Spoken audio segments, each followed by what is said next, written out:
ko is just a small window, whether I run for president or not. But it is dependent on the word of honor that I gave to Romandes. Pag tumakbo siya, count me out. But I will support him because I promised him. Para lang ma-break yung impasse noon. So, yun ang formula namin. Hindi ninyo alam yan. Hindi ko rin sinasabi sa review, maybe Bong, because we were in the room, and I was talking to him in whisper. Atras ko. The news day continues here on One News Now. I'm Charles Lejano. Cases and mortality due to dengue have reportedly decreased from 2019 to 2021. And this was confirmed by the Health Department during today's media briefing. Jen Calimon is reporting to us live from Malabon to give us more details on this.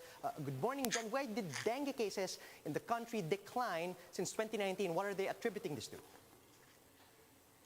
Yes, Charles. Dr. Eileen Espiritu of the Disease Prevention and Control Bureau of the Department of Health confirmed that the cases and mortality due to dengue have significantly decreased from 2019 to 2021. The DOH is attributing this development in the enhanced implementation of their 4S strategies to fight dengue. And she also mentioned that the restrictions of movement due to COVID-19 pandemic has also contributed to the decrease in cases. Aside from this, Charles, one big factor in decreasing this number is the participation of the public in ensuring that water sanitation and hygiene protocols would still be followed. Charles? Jen, could you break the numbers down for us? How many dengue cases are we talking about? And how many mortalities were reported in that same period? Yes, Charles. So from 2019 to 2021, the morbidity rate was or has reduced by 25%. So 437,000 cases were reported in 2019, 83,000 in 2020, and from January to April 17 this year, the morbidity rate has decreased to 21,000 cases. Now, in terms of mortality, the rate has reduced by 50%. So in 2019, we have more than 1,600 deaths. It dropped to 324 deaths in 2020, and it further went down to 80 deaths from January to April this 2021. Charles? Jen, you mentioned earlier some of the things that have been working to prevent dengue. So could you tell us more about the strategies that are being implemented by the DOH currently? Yes, Charles. Because of the emergence of COVID-19 pandemic in the country, the DOH has also intensified their fight against dengue.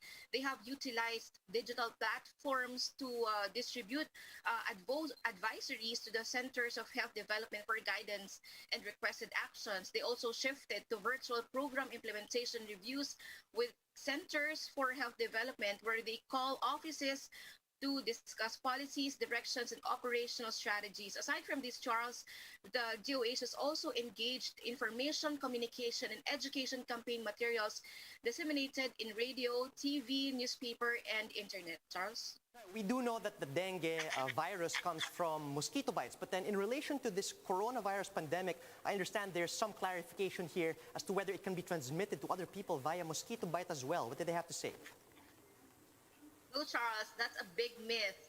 COVID-19 cannot be transmitted or carried by a mosquito because coronavirus is a respiratory disease which can be transmitted through droplets. Also, Charles, mosquitoes can only carry illnesses such as dengue, malaria, Zika, and chikungunya, among others. Charles? All right, myth debunked. Thanks for that, Jen. Any reminders given by the DOH to prevent to the public to prevent dengue infections? The DOH warns that cases of dengue might increase this rainy season, thus the need to follow the 4S against dengue. So these are searching and destroying mosquito breeding sites, seeking early consultation if a person experiences fever of 2 days duration and rashes came out, doing self-protection measures such as wearing long pants and long sleeve shirts and application of mosquito repellents, and also supporting fogging or spraying in hotspot areas. Charles? Thanks for that, Jen. That was Jen Calimon reporting live from Malabon. Fewer Filipinos were reported jobless in the first quarter of the year, according to the SWS. A survey conducted from April 28 to May 2 found that adult joblessness slightly declined in the first quarter to 25.8% of the workforce. That's equivalent to around 12.2 million Filipinos. That is 1.5 percentage points down from the 27.3% recorded in November of last year. However, joblessness in the first quarter is still over 8 percentage points higher than the pre-pandemic level of 17.5% of December 2019. The government is holding symbolic vaccinations for seafarers today. Let's get details from Greg Gregorio. He's reporting to us live from Manila. Greg, how many seafarers are expected to be inoculated today, and what will be the brand that they will be using? Charles, at least 1,000 seafarers will be receiving Pfizer COVID-19 vaccines here in Manila today. According to presidential spokesperson Harry Roque, this is in compliance with the instruction of President Duterte to give a Western brand of vaccine to seafarers. In today's symbolic vaccination of seafarers with Pfizer jabs, Roque explained that the president considered reports they received that some potential employers abroad want specific vaccines as flag state requirement. Roy Alampay, chairman of the Joint Manning Group in the country, said no Filipino seafarers have yet to be affected by this requirement. And according to Labor Secretary Silvestre Bello III, this instruction of the president will prevent scenarios of Filipino seafarers being denied of employment because of the brand of vaccines they received here in the Philippines. The Philippines recently received 2.2 million doses of Pfizer vaccines from the COVAX facility. Recall that under conditions provided by COVAX facility, their donated doses may only be given to vulnerable sector or health workers, senior citizens, persons with comorbidity, and indigent populations in the country sector of the government's vaccination program. Thus, they believe that giving COVAX vaccine to seafarers will not affect our future shipment from the COVAX facility. Charles? Thanks for that, Greg. That was Greg Gregorio reporting live from Manila.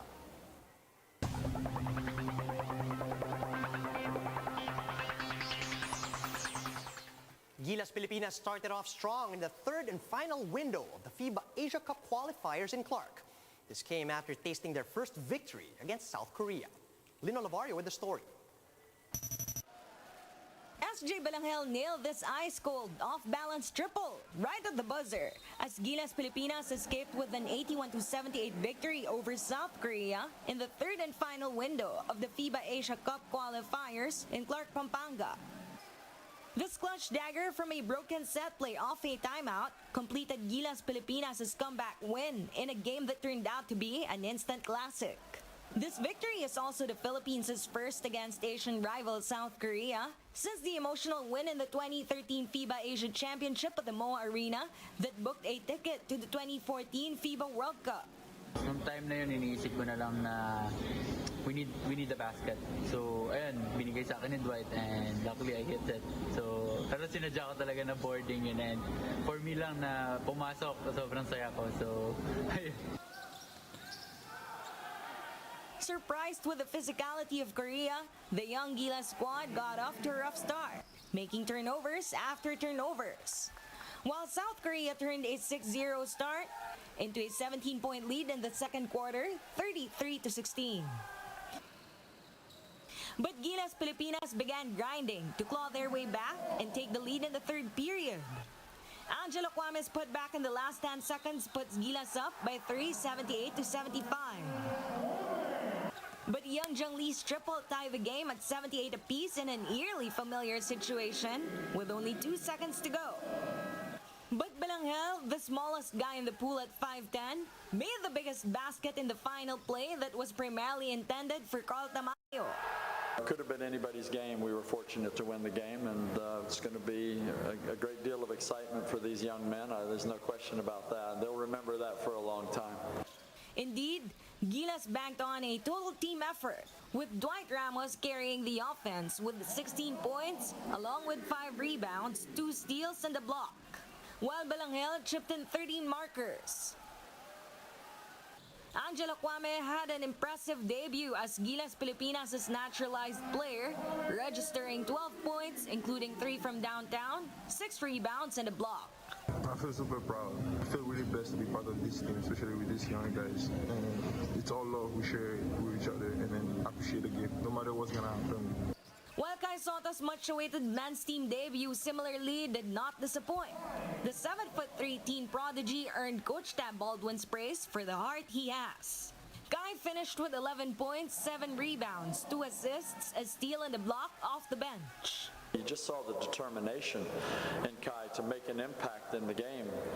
But you can see the fatigue. You know, he's only good for 3 to 4 minutes. He gets tired. So, you know, I think it's pretty courageous effort by Kai, but we're going to see a lot better basketball from him as we move forward. While Carl Tamayo was the 5th player to breach double figures with 10 points in 10 quality minutes. South Korea, meanwhile, admitted that they lost the flow of their execution when Gilas started applying pressure. But they remain optimistic, recognizing that this is just the beginning of their journey with a new coach who's instilling a new system. With this win, Gilas Pilipinas secured their ticket to the FIBA Asia Cup in August while keeping their record a spotless 4-0 in Group A. Gilas Pilipinas will next face Indonesia tomorrow at 6 p.m. and South Korea once again at 3 p.m. on Sunday. Gilas Pilipinas' games will be aired live on TV5. For News 5, Lynn Olivario, We Are One News. And those are the top stories at this hour. Join us later at 1 p.m. as we continue to monitor the day's biggest stories. You can also catch One News on Signal Play.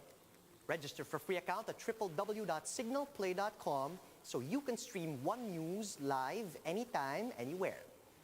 I'm Charles Lejano. Mask on, wash hands, and stay safe, Philippines. We are One News.